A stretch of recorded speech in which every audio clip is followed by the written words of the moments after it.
This is let's light this up a little bit. Many of you know me, but just in case you don't, I'm David Dahlman, the Pomology and Neck Crop Farm Advisor up in Merced County. I've been participating in these field days for a couple of years now, so many of you probably know me from previous outings.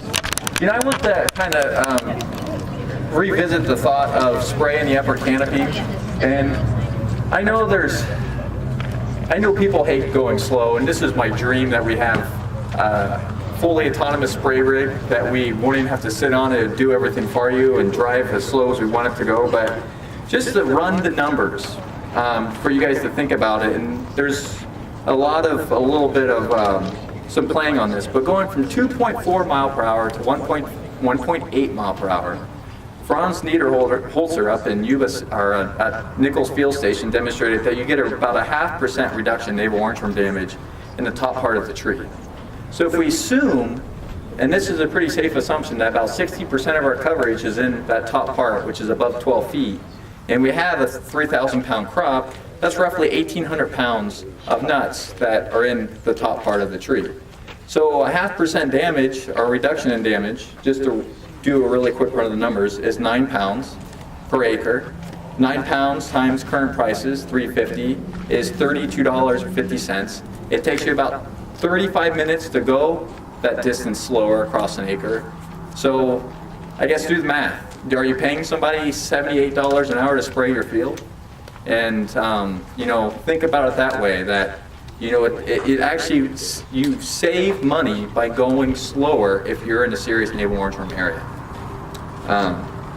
9 pounds an acre from dropping from 1.8 to 2.4. And I also know that there's a lot of emphasis on, especially with I know some water quality people are here, but the idea of kind of throttling down and not throwing so much mist above the canopy. And by going faster and gearing up and throttling down, you don't throw as much up. Well, it's because you're not getting coverage up there. And I guess my argument is this. Are you going to make 2 sprays and not get as good a control because you don't get coverage? Or 3 sprays because you're not going to get as good a coverage? Or are you going to make 1 or 2 sprays? So keep that in mind too. And it's just a counterpoint to the argument. A lot of research has shown the same thing over and over and over again. The slower we go, the better coverage we get at the top of the tree. All right, done flogging that dead horse, I promise, for now. Okay, some things I want to bring up. I was kind of walking through the orchard as I go through my notes here. Basically, I'm going to focus a little bit on nut development. I know I said I'm going to talk a little bit about diseases, and I'll do that in a little bit of update, just to hold true to my word. But we had an earlier bloom this year, many of you are aware of. We are somewhere between 10 and 12 weeks post-bloom, especially on the softer shell varieties, sometimes further depending upon where you are. So we're kind of entering that part of endosperm development of the nut. So if you actually cut the nut open, you'll see that the jelly is getting white in the tip, and maybe you're starting to see it begin to fill. It's mid-April. It's early. I'd say we're probably about 2 weeks ahead. And a lot of that's set on our bloom timing. What that means is we're probably going to have earlier kernel fill, earlier hull split, an earlier harvest, and this is kind of in some cases potentially good news if you're farming Fritz or Monterey, especially since they're predicting an El Nino, knock on wood. So we can get in and out of the orchards earlier and be hunting in October. That'd be great, right? So keep that in mind, that when you're timing your nitrogen application, you're looking at the development of that kernel. We want to try to get most of our nitrogen on as we complete kernel fill. So if kernel fills earlier, we have to hit it a little bit heavier earlier in the season in order to meet the demand of the tree. Because it's really steep. Nitrogen uptake's really steep at this point. Potassium we have a little bit more forgiveness with. I know a lot of guys focus on getting a lot of in-water potassium. But I think potassium is a little bit more linear. It's going to keep going up, going into the crop with the flow of the water. And it doesn't have this rapid demand that we tend to see in the earlier spring and into April-May period as we do with nitrogen. Okay, so that kind of rolls over to a little bit of the talk on hull rot management. There's some interesting data that needs to be replicated, but I'm pretty intrigued by it that essentially over-irrigating in the spring is showing as linked to higher hull rot incidence. And so let's take 2 steps back and think why that may be. So we traditionally always think of over-irrigation as we go in the hull split, but this is why it was a little bit intriguing to me. So let's think of some possibilities if that's true. Granted, over-irrigation in early spring and summer, or early summer, is never a good idea, but I know it happens. But to put a little bit more emphasis on it, if we have a lot more water and nutrients and nitrogen available at the beginning, during stage 1 of development, when we get fruit development, fruit cell division, we're pushing more energy, we're going to develop more cells, we're going to make a bigger hull. Bigger hull is going to be more conducive to infection at hull split. The other aspect is we maybe have more deep water percolation, so we're adding to our deep moisture reserves, which means it's going to take us longer to dry those trees down as we get into hull split. So I think those two things kind of come into play of why we may be following or seeing that link in the coming years. So check disease management. You guys get your hours now. David? Yes. What's the time period of cell division beginning to end? Basically, you're going to have, it's usually around like 4 to 5 weeks after bloom. You have that really rapid peak. And you'll see the nuts, they'll actually kind of hit to a point and kind of hold a little bit, and then they'll rapidly expand. So they go through a period of cell division and then cell enlargement. And they peaked out in cell enlargement about 10 days ago, 2 weeks ago. I mean, on the earlier varieties, you saw the nuts kind of hit their big size and then they're kind of just stuck. And so they kind of grow very slowly, and then when they go like that and they get really big really fast, that's cell enlargement. It's different than cell division. So it's usually within the first month after bloom. You're probably thinking about that because most peach guys know, and almond's the kissing cousin of peach. I'm putting words in your mouth here, but I'm just going to go for it. That if you have a hotter spring shortly after following bloom, you have to thin heavier. And you have to thin heavier because you tend with smaller fruit size at harvest. And this goes back to a little bit what we saw last year. So if you look at our weather, we had an earlier bloom, they hit a pretty nice period of weather, but our later varieties, such as Fritz, Monterey, even our Butte and Padre, kind of bloomed, started their cell division and really hit that hot spell we had in March, that first week of March.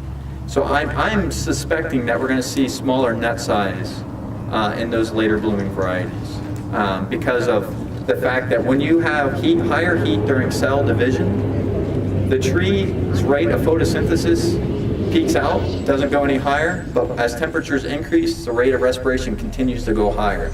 So basically the tree has to divert more sugar to respiration than the nut development, so you tend to get smaller size. And when you have higher temperatures during, in that cell division period, that 4 weeks or so after bloom. Did I answer your question? I went on that one. All right. Thank you. As always, we're good at going on, right? Okay, so that was kind of, boy, I knocked everything all at once. We're past the treatment period, the most effective treatment period for scab. We're entering the most, if you have a history of rust, in-season applications are very effective. Just about any fungicide works on rust. It can be anything from as cheap as sulfur to as most expensive as combination product, and I know there's a lot of them. So just think about how it fits into your management plan.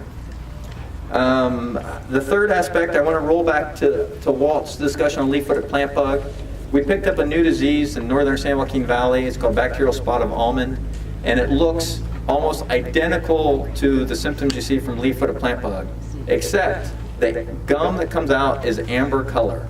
And if you cut underneath it, you see this big lesion, looks like a giant pimple on it. It makes sense, it's a bacterium. It's actually caused by Xanthomonas species.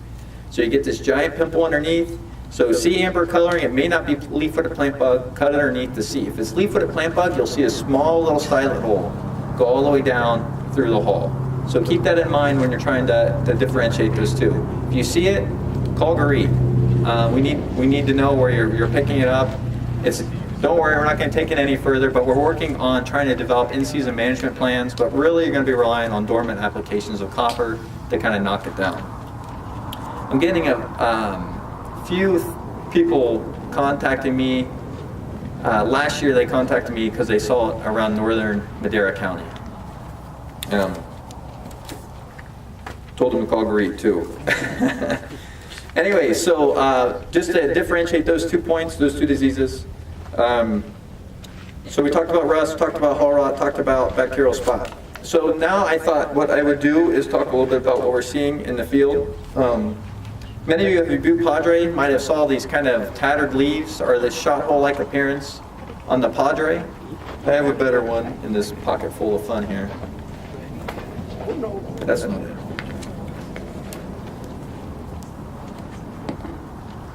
So basically, if you kind of look, it can be anywhere from 1/4 inch or so of a lesion. It tends to start on the margin.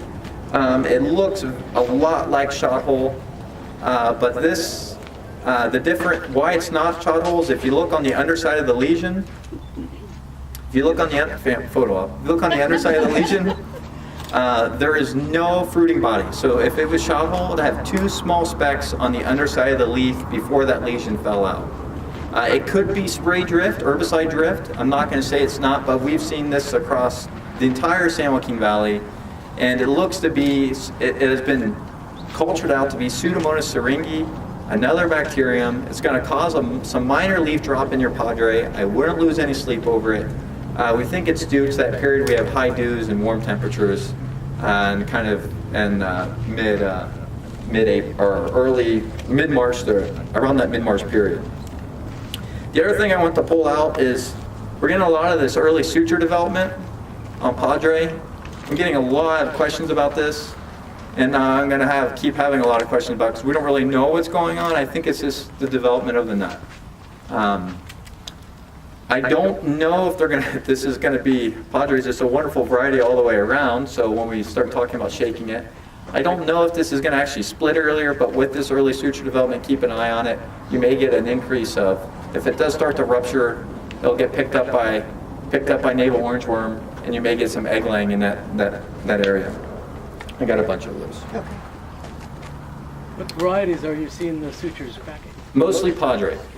Yeah, I haven't seen much anything else. And sometimes it's like real dinky nuts too, just completely splitting apart. I thought maybe initially when it was just a small nuts that it was just a drop, kind of that drop that we have at this time of year. And it may as well be, but I don't know why we're seeing as much of it on the nuts. I mean, some of it's pretty defined.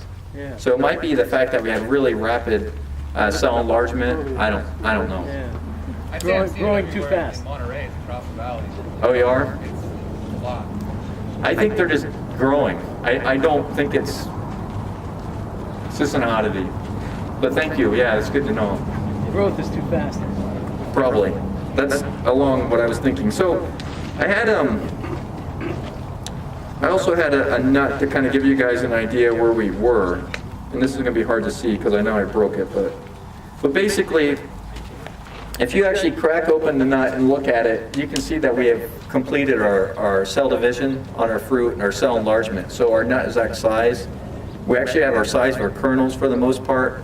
So basically, Garit will talk a little bit more about irrigation management, but now we actually have the home built, and anything we do to stress the tree at this point will prevent or will reduce the amount of stuff we fill in the inside.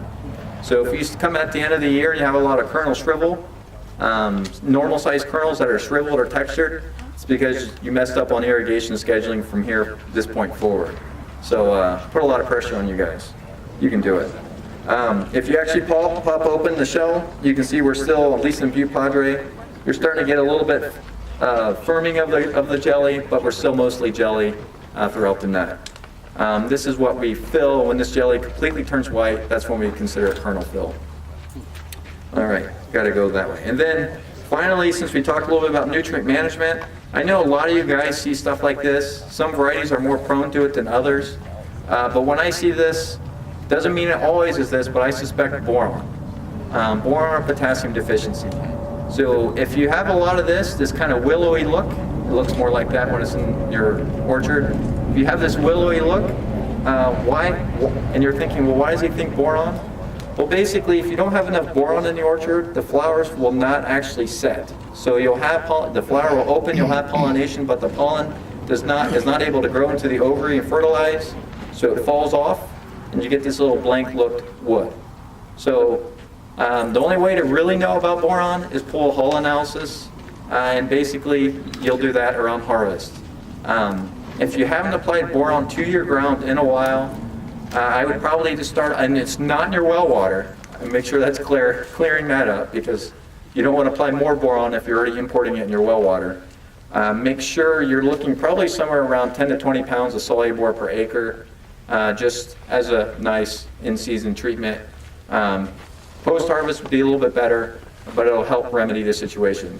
The other aspect you may see is potassium deficiency, so keep an eye on your potassium levels as well. Okay, that's it. So, any other questions, thoughts, comments? You guys are like, man, that's one of the shortest talks ever. Like the older trees, and it gets so much dieback in the middle, even though there's been topped or hedged, there's sunlight going in there. Yeah, so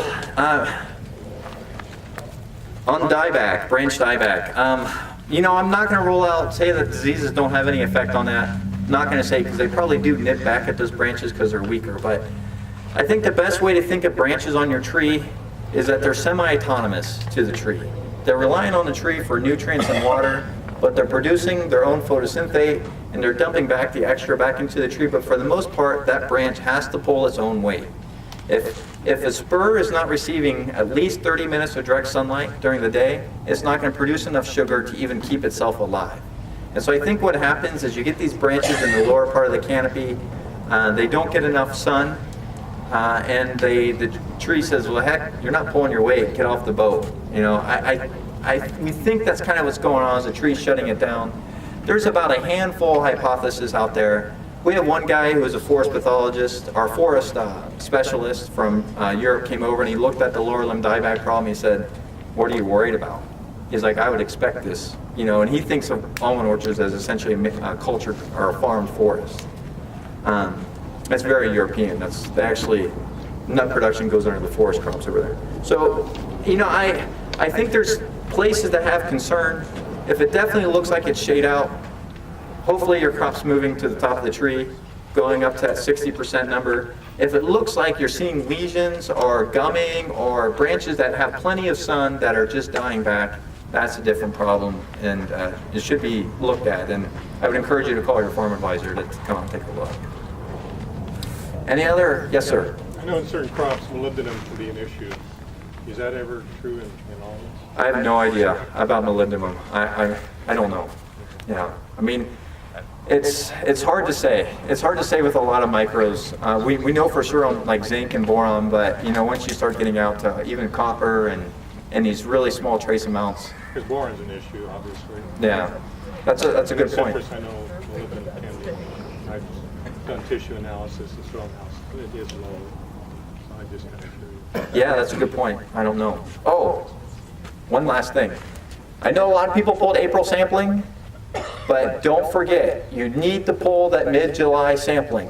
I get this all the time. Why? Why is mid-July so critical? Because that's the only time we know if we have adequate potassium in the tree. That April sampling, I can tell, the almond board has dumped a lot of money to try to model potassium from the April sample to the June. The only thing they're able to do was nitrogen. And they put on people way more intelligent than I probably ever will be in trying to model this stuff out. So that April sampling is really good for nitrogen, not really good for your other major nutrient of potassium. So you still need that mid-July to compare it to the old standards. I forgot about that. Thanks for, in some cases, reminding me of that. So gears clicked. All right, any other questions or thoughts? Will you be around? I will be around-ish, yes. Around-ish. Yes. Okay, thank you.